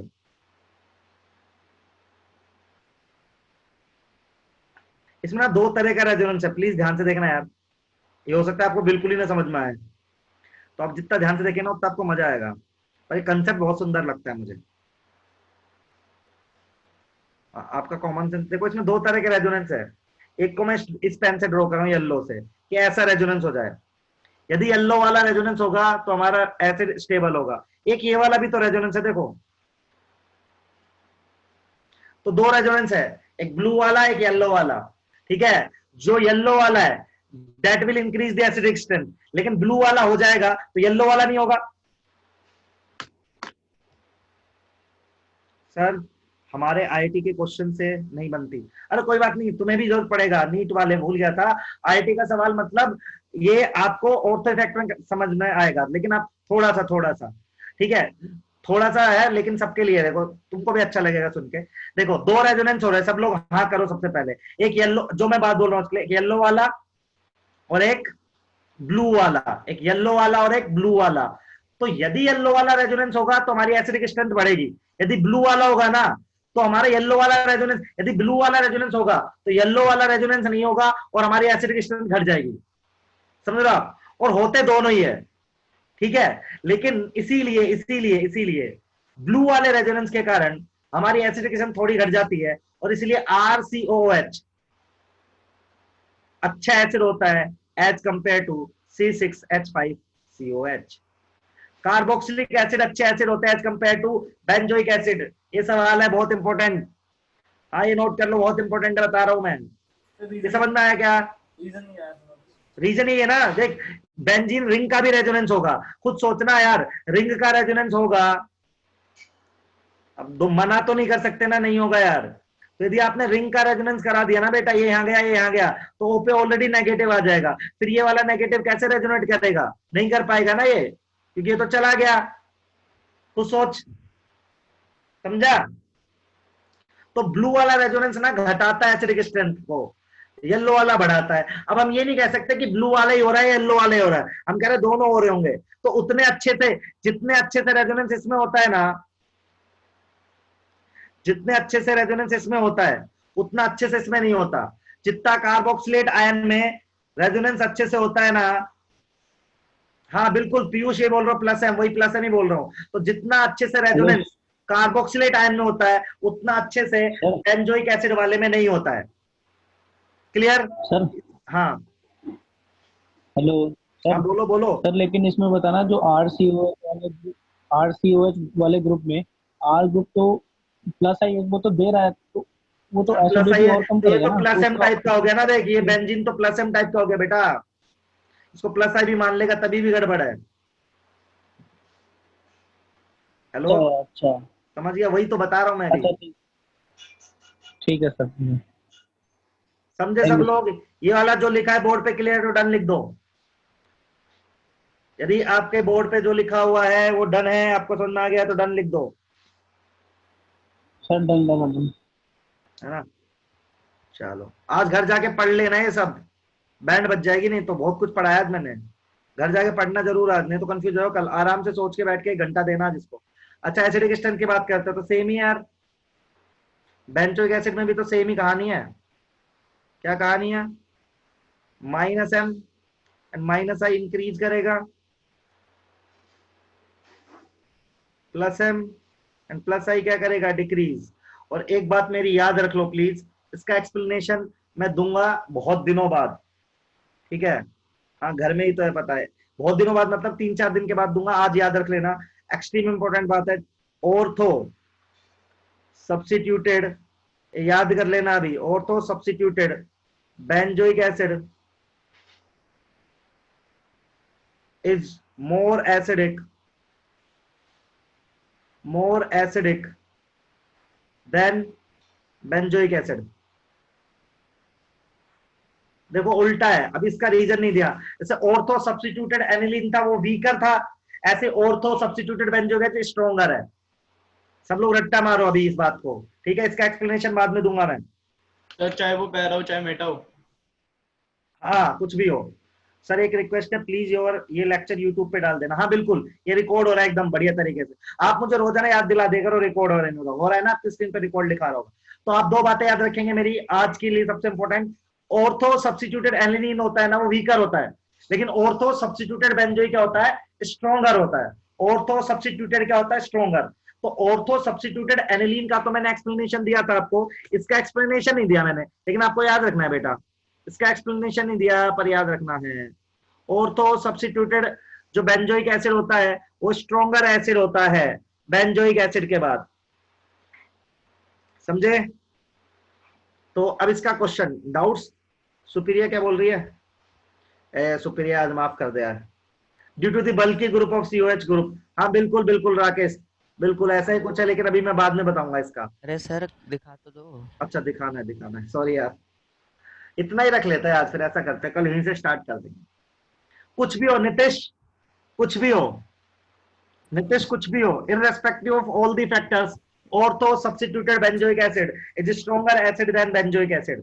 सिमिलरली, क्वेश्चन है हाँ सर, बेंजोइक एसिड पे एक CH3 लगा है, एक आ रहा हूँ क्वेश्चन दूंगा ना मैं बेंजोइक एसिड के, टेंशन क्यों ले रहा है? हाँ दे दो। राकेश है ना तू? नहीं सचिन। सचिन है, अच्छा। अरे सर जी हम यहाँ पे हैं, काम बोल रहे तुम, मुझे लगा सचिन भी अलीगढ़ का, राकेश तू भी अलीगढ़ का, जानते हो क्या आपस में? नहीं सर, अरे मैं तो यहाँ का हूँ, दिल्ली का। कौन? सचिन? मैं राकेश। तू दिल्ली का है, सचिन अलीगढ़ का है। अरे सर जी हमारा नाम भूल गए क्या? नहीं भूला। हाँ तो आज इतना ही रख लेते हैं, मेरे हिसाब से ज्यादा हो गया, आज आपका दिमाग भी खराब हो गया। सर आप सबको अलीगढ़ पहुंचा देते हो क्या? सर आज की क्लास कैसे निकल गई पता ही नहीं चला, बहुत कुछ पढ़ा दिया, सब समझ भी आ गया। हाँ सर लॉकडाउन का मजे ले रहे हो हैं? मैं लॉकडाउन का मजा ले रहा हूँ, पढ़ा रहा हूँ तुम लोग को, मजा है मेरा है। क्वारंटीन मैं पढ़ा रहे बेंच कैसे बैठ के, तुम्हें लग रहा है कि हमें मजा आ रहा है। लूडो खेलते चलो। क्या रखने का नहीं है यार, इतना अच्छे समझाया लक्ष्य यार, तूने तो दिल तोड़ दिया यार, इतना अच्छे से समझाया है मैंने कुछ नहीं बोला रट ले, सब कुछ दिमाग में रख। GOC बनाता, GOC 2 आएगा, ध्यान से पढ़, कुछ नहीं बोला अभी तक मैंने। सर थोड़े से डाउट है सुप्रिया यार, डाउट्स यार, अब टाइम हो गया। नहीं सर, 5 मिनट है पूरे। 5 मिनट है क्या? हाँ सर। सुप्रिया पूछ लो यार फिर। सर मेरा भी है एक। तो आप ऐसे ऑन करके पूछ लो, लिख के मत पूछो, ऐसे कोई छोटे मोटे डाउट है पूछ लो। क्लास ओवर है भैया, क्लास ओवर है। सर क्वेश्चन लिखो, मैं बोल रहा हूँ। हाँ बड़ा क्वेश्चन नहीं होना चाहिए, नहीं तो डिस्कार्ड कर दिया जाएगा। सर नहीं हेलो। सर बड़ा नहीं है। हाँ नितिश, सर वो आपने OCH3 वाला OH वाला लिया था ना, वो वाला एक बार करा दो ना। कौन सा? जिसमें इलेक्ट्रॉन डेंसिटी बढ़ रही थी तो भी OH जो है वो ज्यादा एसिडिक नहीं था OCH3 वाले से। बेंजीन फिनोल का क्वेश्चन है, फिनोल का। हाँ हाँ फिनॉल पे OH क्या जोड़ूं? OCH3 जोड़ूं? पैरा पे। हाँ और ऐसा समझ गया, और ये खाली वाला हेक्सेनॉल, हाँ साइक्लोहेक्सेनॉल। लड़के वही तो बोल रहा हूँ, ये यार ये फिनोल नहीं है, ये अल्कोहल है। फिनोल जो होते हैं ना, उनकी खास बात क्या होती है, that O negative is stabilised by resonance. Alcohol में O नेगेटिव रेजोनेंस स्टेबलाइज नहीं होता बेटा। सर लेकिन OCH3 वो यदि एक फिनोल टू फिनोल कंसीडर करेंगे तब लगाओगे आप इसका प्लस एम, वही तो बता रहा हूँ, ऐसे नहीं लगाओगे। सर अब मैं बोलूं? 1 मिनट उसका कर दे। नितेश हो गया तेरा? हाँ सर, ये इलेक्ट्रॉन दे देगा OCH3 तो फिर O- H+ को छोड़ेगा नहीं ना, तो इसका मैं एटलीस्ट पहले क्या कंसीडर कर रहा है कि ये O नेगेटिव रेजोनेंस में है या नहीं है, उसके बाद प्लस एम कंसीडर करेंगे ना बेटा। अच्छा, ये दोनों आपस में कॉन्जुगेशन में होते हैं कब, जब बीच में बेंजीन हो। सर NCERT में ये स्टेटमेंट लिखा है कि phenol is more acidic and alcohol, तो ये तो कैसा भी वो हो ना। हाँ वही तो बोल रहा हूँ, यही तो समझा रहा हूँ मैं इसको बच्चे को कि देखना यार, फिनोल ये है तेरा, अल्कोहल तेरा ये है, तो जाहिर सी बात है कि ये वाला स्टेबल होगा, क्योंकि इसमें रेजोनेंस हो रहा है, इसमें रेजोनेंस ही नहीं हो रहा। Okay sir, understood. ठीक है, मैं बोलूं सर अब? हाँ बोल भाई। सर बेंजोइक एसिड पे CH3 पैरा पे। कल पढ़ाऊंगा पर तू मान नहीं रहा है, चल ठीक है। हाँ पैरा पे, हाँ पैरा, अब अगले में बेंजोइक एसिड पे पैरा पे OCH3। OCH3। Yes sir. और उसमें OH। OH। Yes sir. क्या करूं, एसिडिक स्ट्रेंथ? इसमें कौन है एसिडिक? ये तो तेरा प्लस आई है, ये तेरा प्लस एम है, ये भी तेरा प्लस एम है। अब किसका प्लस एम ज्यादा, इन दोनों में से देखना पड़ेगा। शायद OCH3 का प्लस एम ज्यादा होता है। सर ये टॉपिक कल करवाओगे? हाँ, तो प्लस एम ये ए है, ये बी है, ये सी है, तो सबसे अच्छा तो ए रहेगा बेटा। और बी और सी में से देख ले प्लस एम किसका ज्यादा है, तो देखना पड़ेगा। OCH3 का प्लस एम ज्यादा आएगा। ABC, ACB बोल कहाँ गया बे?